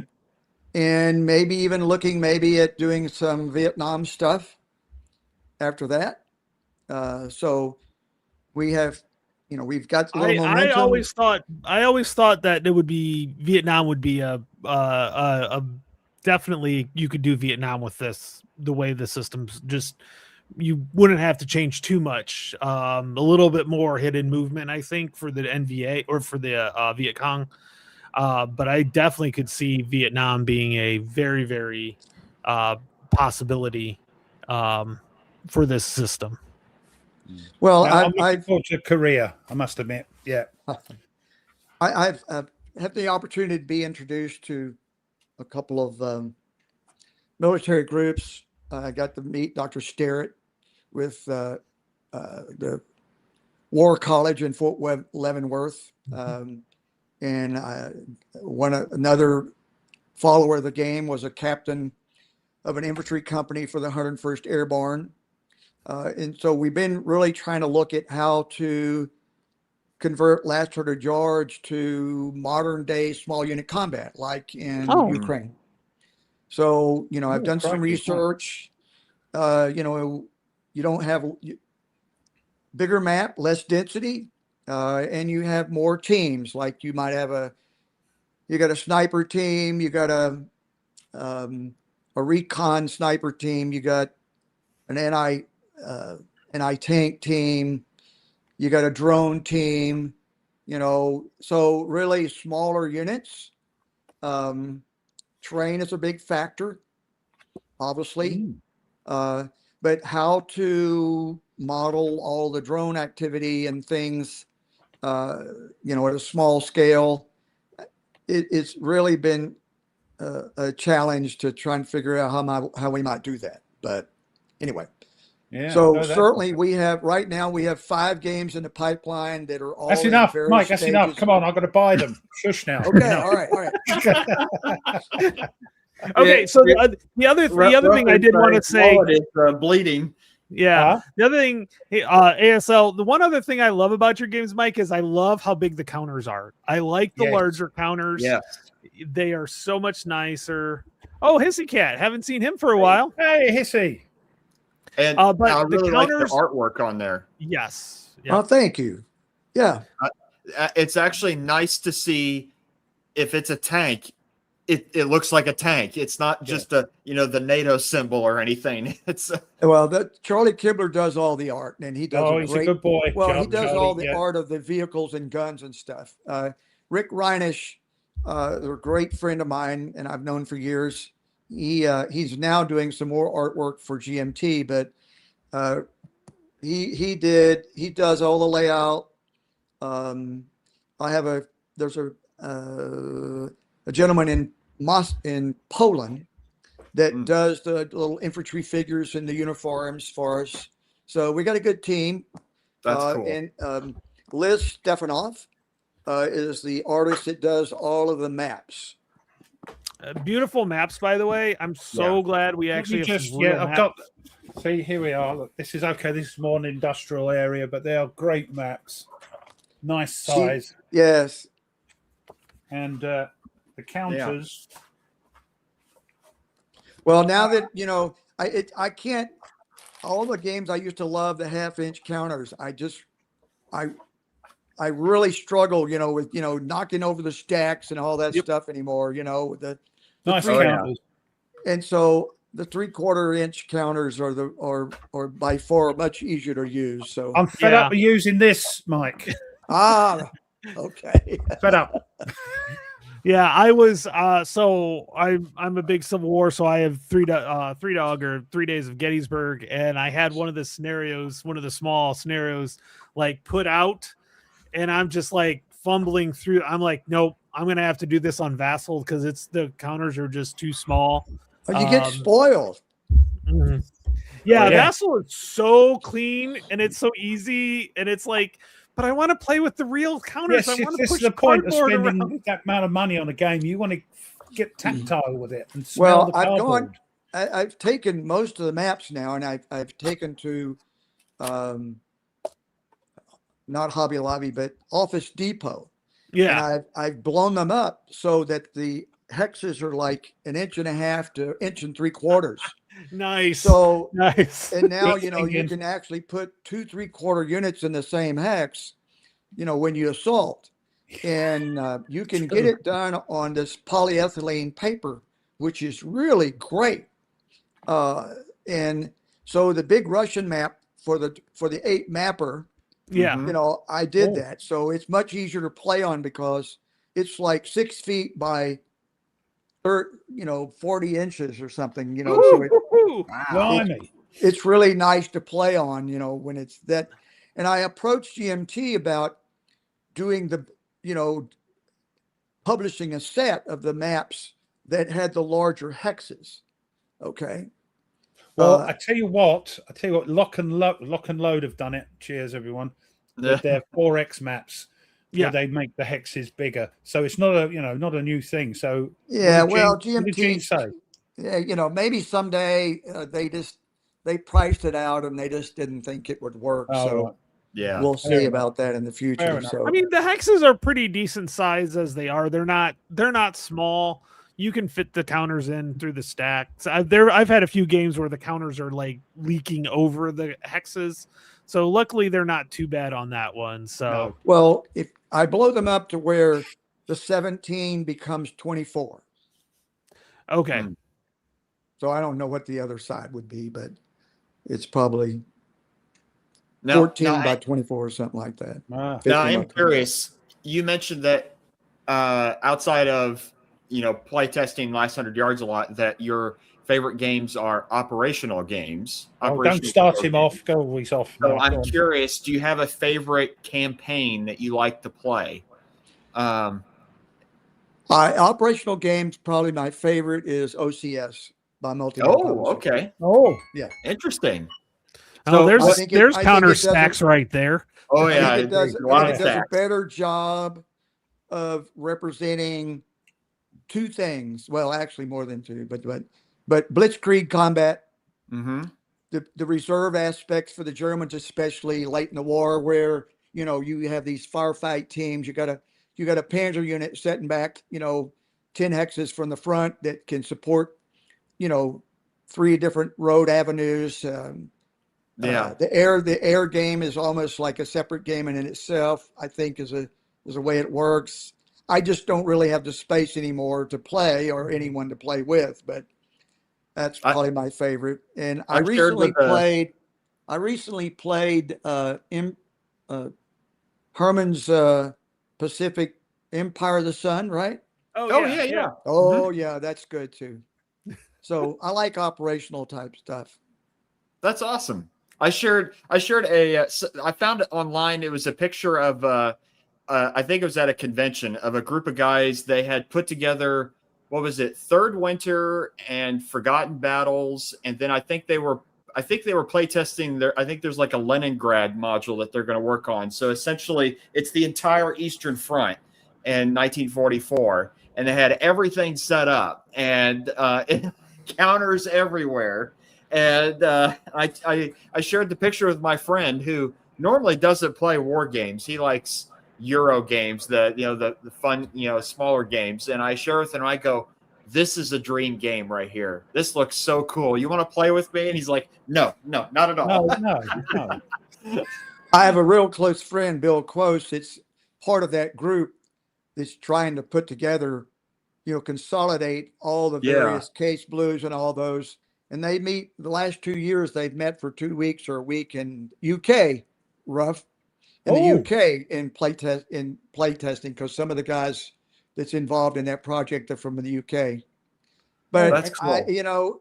I'm gotten spoiled. I really like the interaction of the last 100 yards and the other games like it because there's no dead time.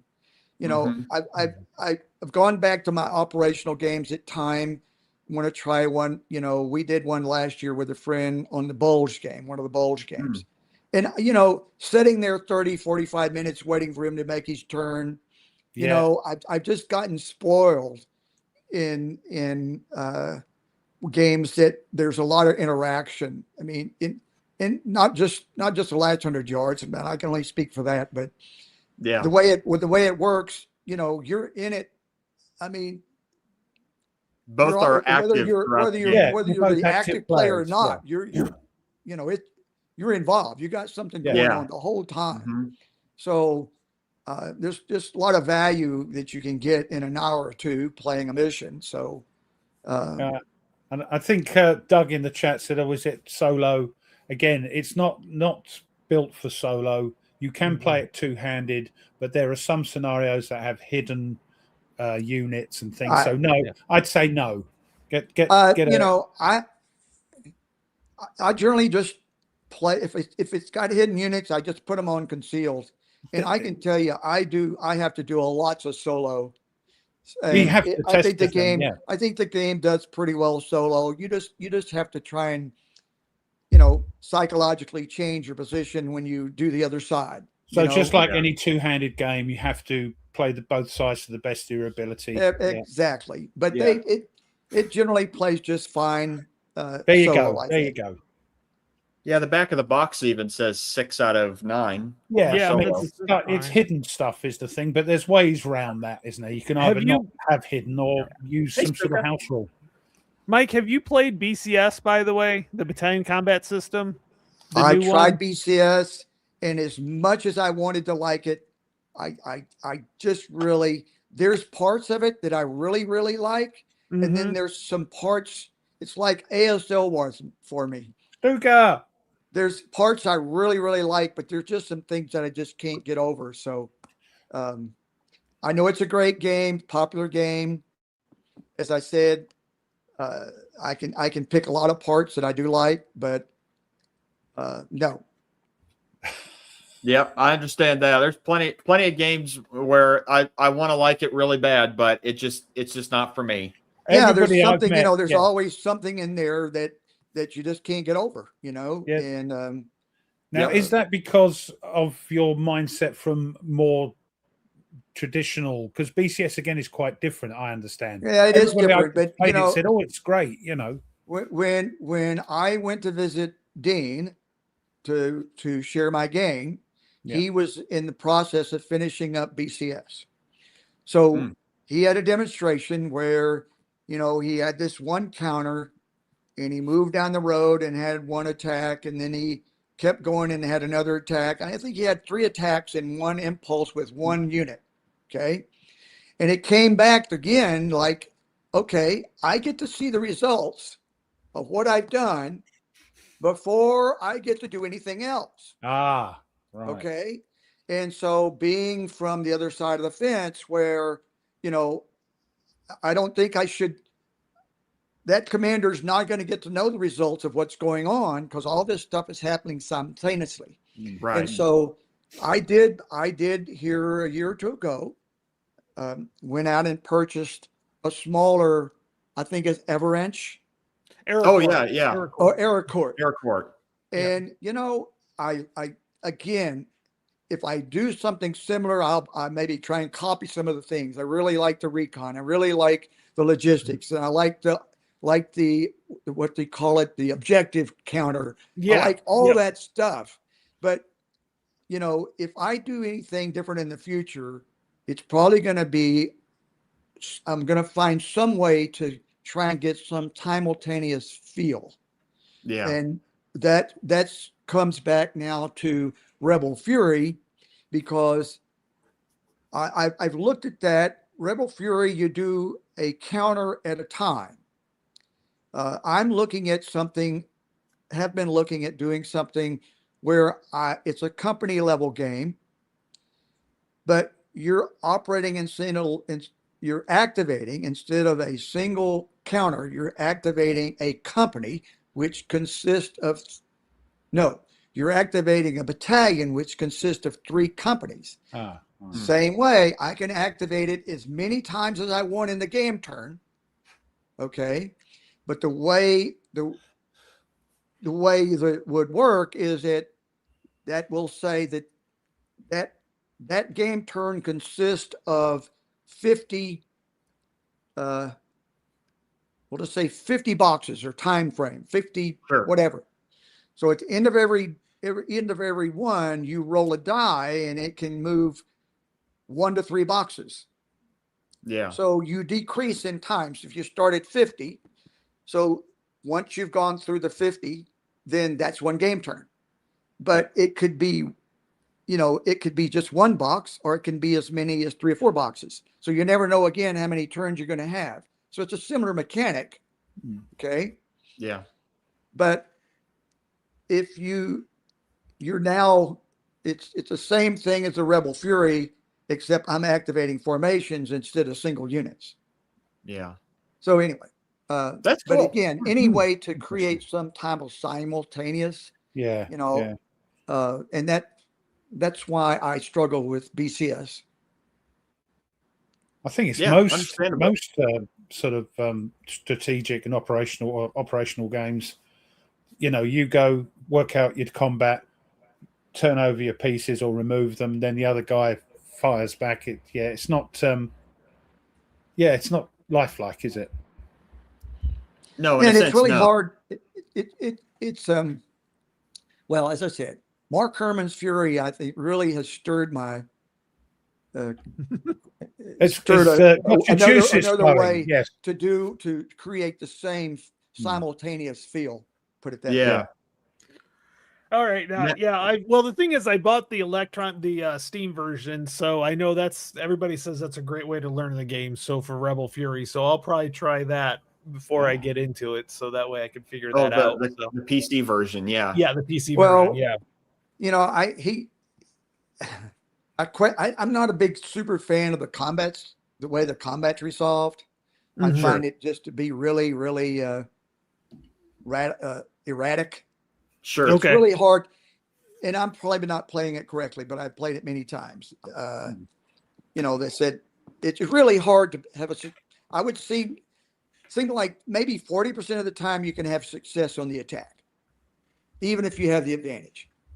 So it's tough to attack in that game. Mm-hmm. So it's really more about maneuver. Sorry, Mark, just one quick, because we're coming to the end soon. If you haven't done so, could you do us a favor and smash that like button, regardless of who you're watching? Just smash their like button and subscribe, to us, because it just tickles the algorithm and gets it out a bit longer, a bit wider. So thank you for that. And leave a comment if you got a question. You're interested in something that happened in the show. You want to leave a comment? Go ahead, please leave a comment. Helps the algorithm out. Helps us all out. And Ruff's now leaving. Hold on, be back in a second. So, you have any more questions on the last 100 yards? I mean, mechanics, theories. Yeah, go ahead, Tony. I'm trying to remember some of this stuff because there is concealment on it as well, which is interesting. That's always an interesting point, is how you lose concealment, when you lose concealment. Things like that. I mean, we can always ask the chat if you have any questions. You played the game. You have any questions? About the last 100 yards. I know there was a couple of questions earlier about, and I kind of asked this question in the green room before, but you can share it with everyone, of the potentiality of last 100 yards moving into either the North African theater or the East African theater of World War II. So I know I asked you beforehand, but I'll ask you again for the audience.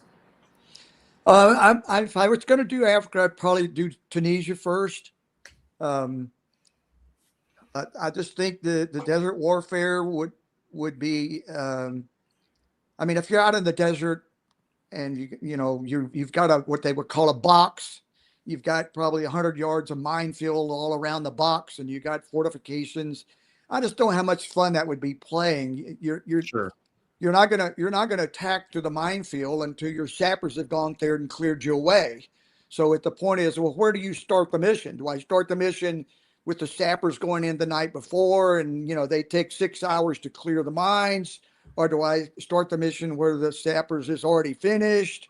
But to go through a minefield consisting of, say, 4 solid hexes of mines, I don't know how much fun that would be. Now, if you had an armor battle, maybe just an armor battle, that would be different. Or if you're attacking some, Algerian village, but you're still moving across open ground. And you'd have to have larger maps due to the range of the units. So it could be done. But I just think there's more. We have more to work on. Yeah, Kazarene's good. More to work on than that at this time.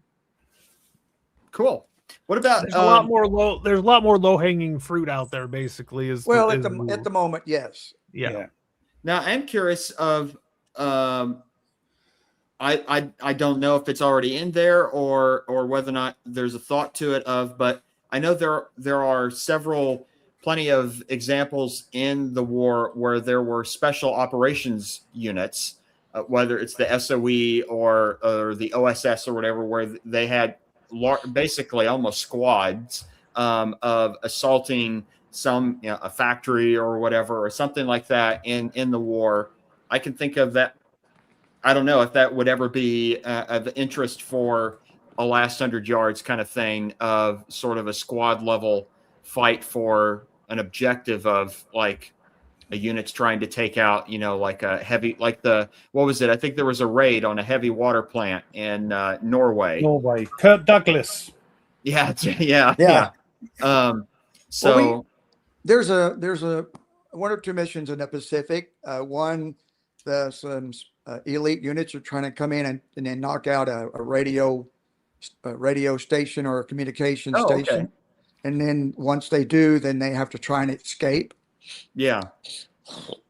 I mean, yes, I like I'm looking at doing something in Italy. Somebody just want to know if I was Yeah, doing yeah, something yeah. in Italy, but The soft underbelly. Yes, as Churchill said. but you know, we've got 5 games in the progress, so you know, it may be a year or two before we can get to Italy. So sure.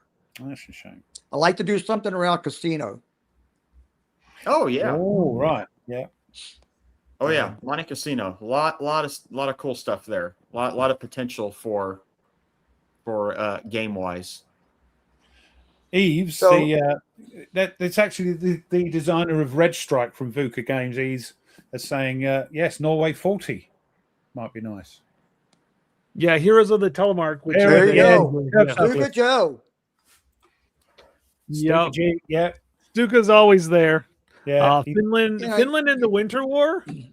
yeah. Yeah, That's the one thing, unlimited, like- you know, it's kind of unlimited possibilities Yeah. when you really look We at could it. go on. So, Yeah, Crete. when you're dealing it's I can tell you after several years, it's really a challenge to try and pick something really unique or different or create a new scenario or a mission because, you know, okay, you know, you can only attack so many villages or crossroads or hills or whatever. So, you know, you want to try and come up with something, a new wrinkle here and there. Yeah. What you don't like, want to do is put another era or another war or bit or whatever and just transfer all the rules across and just have different counters. You don't want that, do you? You want it to be a completely different feeling game every time you bring out very unique. a new well, one. yeah, I mean, well, like the mission we just talked about, where, you know, if you got some elite units, that they have to come on and defeat the Japanese and take out the radio station. Well, in the meantime, they have to, once they take that out, they got to exit the board to the left. Well, about the time, and they have to roll to get the demo to go off, which might take 2 or 3 rolls. Well, in the meantime, there's reinforcements coming in from each end of the map from the Japanese. And so not only do I have to blow it, now I have to get off the left end of the map, which means I have to fight my way through that force in order to exit. So it's really more about finding different conditions or situations that are more interesting than just taking a hill or a village, for example. So Very cool. Yeah, it's. Oh, I'm sorry. Go ahead, Tony. No, I was gonna say, Nate. It seems like you're getting more interested in the system more than you were thinking at the time. Yeah. So It's got hexes on the maps as well, Nate. So let me talk briefly about armor. Armor, I think, is one of the, I thought particularly came out particularly well in the last 100 yards. Typically, it's pretty hard to model armor. Again, we cut the movement down into much smaller segments. You're not going to be moving an armor unit 20 hexes. You know, you're going to be moving in 4 or 5 at the most.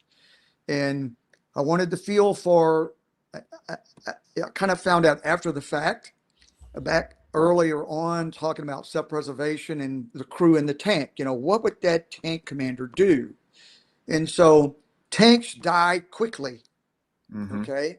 Which now you lose a tank, it goes on the casualty track. That's 3 casualty points.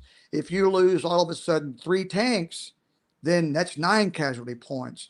Whereas I could play a whole mission sometime and not lose a step of infantry, because if I disrupt, I have the opportunity to fall back, regroup, and get back in the fight. So casualties are much harder, you know, to come about on infantry than they are armor.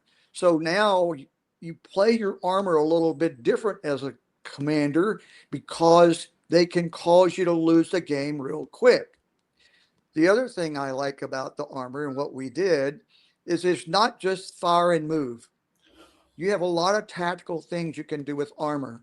For maneuver, you have a normal maneuver, you have a a reverse, you have a shoot and scoot, and a halt and fire, you have overwatch, and you have overrun. So from a tactical perspective, there's times in different times of play when you're going to use one of those maneuvers. So it's in the way, most tactical games, you if you're facing a particular hex side, you're facing that hex side for the whole game turn. Okay. Yeah. So in this particular case, for enfilade purposes, it's really about where the fire which hex side the fire exits or enters the hex determines the enfilade. So there's a couple examples. If I fire out hex side 1, okay, then that hex and the two adjacent hexes are my front. It's a 180. It's always 180. If I fire out one hex side and I call for reaction, and if there's somebody in my rear that can fire in reaction, but it's only within that platoon activation cycle. If you don't take that fire now, okay, then you won't get an enfilade later in the game turn. Okay, so it's when it occurs, because that tank commander, if he got a shot from the rear all of a sudden, he's going to make the adjustment. He's going to now turn to face the greatest threat. So it's really, so you have options. You have tactical options with tanks, not just move and fire. Yeah. For example, shoot and scoot. I can be on a ridge, okay, and maybe I'm a single tank. There's 3 or 4 tanks. On tanks. the table. Hold on. Get off. There's 3 or 4 tanks that's coming against me across the field. Okay. Well, I can declare a shoot and scoot. I can fire and back off to the back side of the hill, and you won't get a shot. Now, it affects my shot, okay? Because if I'm going to be, because I fired from an adjacent hex, it's going to -2 on my fire, but you won't get a shot. Same token, if I'm now behind the ridge, okay, and I'm in motion, I can do a halt and fire. I can move up onto the ridge, fire at you before you get to shoot, okay, suppress you, all right? Now, it's -2 on my fire, but it's also going to be -1. It's going to be -2 on your return fire because you're suppressed. Okay, that's -1. And 2, I'm still in motion. So it's a way that the initiative player or even the reacting player can get the first shot and not have the initiative. Okay. So when you take examples of, there's a tiger at the crossroads. Well, the Americans, Sherman, we got a platoon of Shermans. They communicated by radio. You just didn't approach that tiger from the front. Okay. So, you now in the last 100 yards, I'll just kind of create a scenario, but you can do this easily in the game. The platoon, the tank platoon leader sends us 2 tanks around the wood, go back here around the hill in the wood line. And he says, tell me when you're in position so you can see the tiger in the crossroads. Well, he gets over there and he radios back and he says, okay, I got him in my sights. He says, all right.